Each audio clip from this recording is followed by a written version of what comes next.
washes up on this mystical island. You know, it's almost like John Carter Mars. It has that kind of feel to it. Very cool stuff. Very cool stuff. And also, Jeremy Love is in this book. This is the Galleons for the African American Classics book. It's been put out by Tom Conklin's company, Eureka Publishing.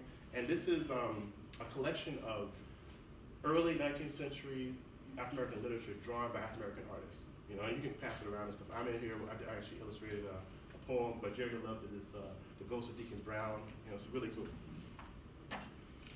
Check it out. Don't take it, or I have to find it. That's Andre Bass, and that's his character, Dreadlocks from Detroit. Also, this gentleman, Joseph Wheeler III, created Onyx Con in Atlanta. He was so inspired by going to East Coast Black Age of Comics, he wanted to do something down south. So he actually started doing Onyx Con at the Southwest Arts Center. They just did the third one. I heard it was extremely successful. I went to the first two.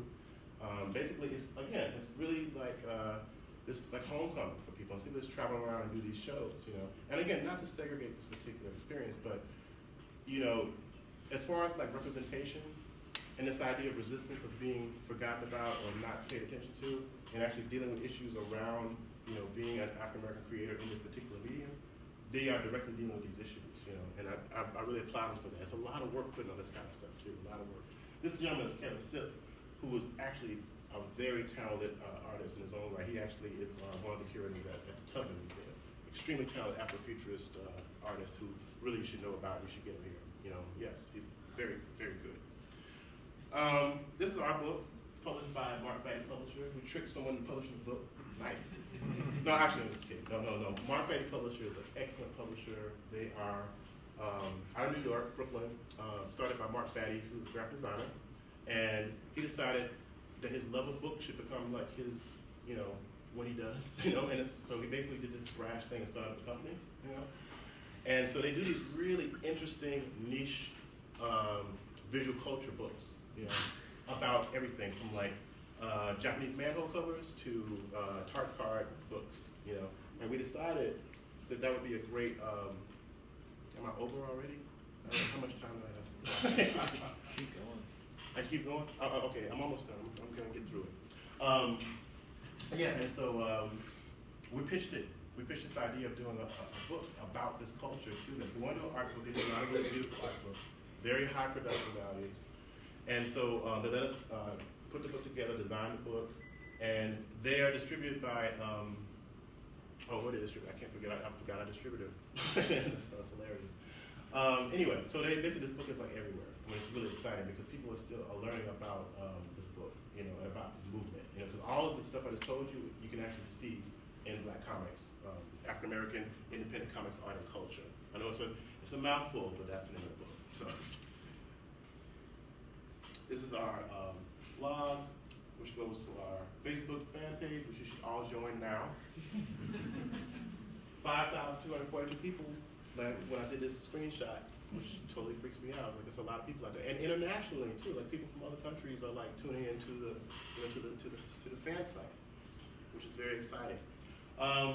This gentleman named Jonathan Gales, who was an anthropology professor at Georgia State University, got involved. He started documenting through video, you know, this culture too. And so he created this documentary called White Scripts and Black Supermen, and he's looking at black masculinity through the lens of the superhero genre. So he got some like semi-talented designer to do the covers for it. You know, but actually it's being put out by California Newsreel. He just got a distribution deal with California Newsreel, which is pretty big, you know. And so this is going to come out in December, and it's again the first documentary of its kind. He talks to creators, he talks to writers and editors and artists about just the initial 1970s era of blaxploitation superheroes in particular. You know. So this is something that I was first introduced to through this book called Milestone and Their Fans. It's by, I want to say Jeffrey Wright did this book. It's from University of Mississippi Press. I don't know if you noticed or not, but University of Mississippi is really deep into comics. They do like a lot of pop culture stuff with comics. And this image is kind of like what we're talking about. This idea of not seeing yourself reflected in popular culture, you know? And Of course, like a lot of my favorite superheroes are white characters. Daredevil is my favorite superhero. That is a cold-blooded character. I love that character. He's like Urban Ninja, but his superpower is the fact he doesn't stop. He will not stop until he will either kill him or he will persist. And I love that idea. He never gives up, and I love that. But at the same time, seeing yourself reflected as a hero, is very important to everyone, and that's kind of what this piece is about. So these particular stereotypes that have been like proliferated throughout history, particularly concerning the African American form, we want to create work that disrupts that. Create work that actually redistributes those or cracks those open and kind of investigates why those even exist, and why they're still popping up. That's the thing that bothers me too. Why are they still around, and why don't people see them, So anyway, that's what I'm kind of interested in. So in particular, you guys watch this show, The Misfits? Show of hands, Misfits? Okay. All right, BBC show, and I saw it on Hulu for free. And okay, so basically the storyline is kind of like what do you call it? The Breakfast Club meets Heroes. Why I say this is because they're kind of like they're these teenagers who get these superpowers while they're being like they're doing community service. That's why they have on the red and like the orange things, right? And my friend was really excited about me seeing this show, and I said, okay, I'll watch it. Right? And I actually enjoyed the show. I think it's a good show. But I do find that there's some issues with it, very problematic. So, black gentleman here, it's a track runner who can turn back time. That's awesome power. He's immortal. Sorry to spoil that for you. That's kind of like a giveaway. But you'll see it. And she can read minds. He can turn invisible. Black woman, what do you think her power is? Anybody? Want to guess? If you touch her, you want to desperately have sex with her. And you see all kinds of like crazy, like, foul stuff. And you forget having sex with her. So it's her fault. So, you know what I'm saying? And this particular stereotype is called the Jezebel stereotype, which basically is talking about the wanton ways of black women, which kind of legitimize the sexual assault of black women. And this particular stereotype, which no one's actually seeing, it's like glaring to me when I saw it. I was like highly offended. Even just the depiction of women in general, but when you actually add race to the equation, it becomes extremely ugly to me. And this is based on characters that are supposed to be superheroes. So what kind of power is that? No agency, no story, no connection to any kind of life community. But it's out there. So anyway, and I'm going to end this talk pretty soon. This is Mr. Terrific. I like Mr. Terrific. Mr. Terrific is one of the smartest men on the planet, one of the smartest people on the planet. He's a technological genius, and his power is his brain, right? And I love that because a lot of times you see a black character, particularly a black male character, it's all about his physicality.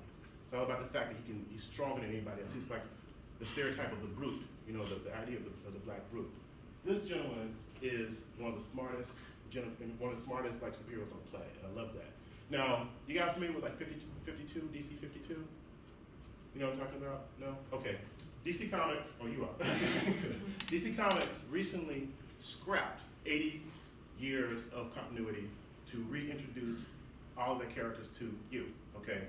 So basically, Superman, Batman, Wonder Woman, totally started over to get a whole new bunch of readers reading their comics. And they started releasing them digitally at the same time, which is unprecedented. And it just made a deal with the new Kindle Fire that you can exclusively get their books through Kindle Fire because they see the writing on the wall. Because you're talking about people, young people, who are Spider-Man fans who've never picked up a comic book before. So, this idea of, the comic book industry is shifting because these days, superheroes aren't comic book characters. They're movie characters, right? They're video game characters, People are familiar with the stories, but they're not reading the books. And so they want to do something to circumvent that. And DC 52 brand new comic books started #1. And Mr. Terrific is one of them. Because they're recognizing, wait a minute, there are a lot of different people reading our books now. I think that's exciting, and I hope it succeeds, honestly. Despite the fact that Warner Brothers owns them, but that's a whole different thing. Static Shock is back from Milestone Comics. Static actually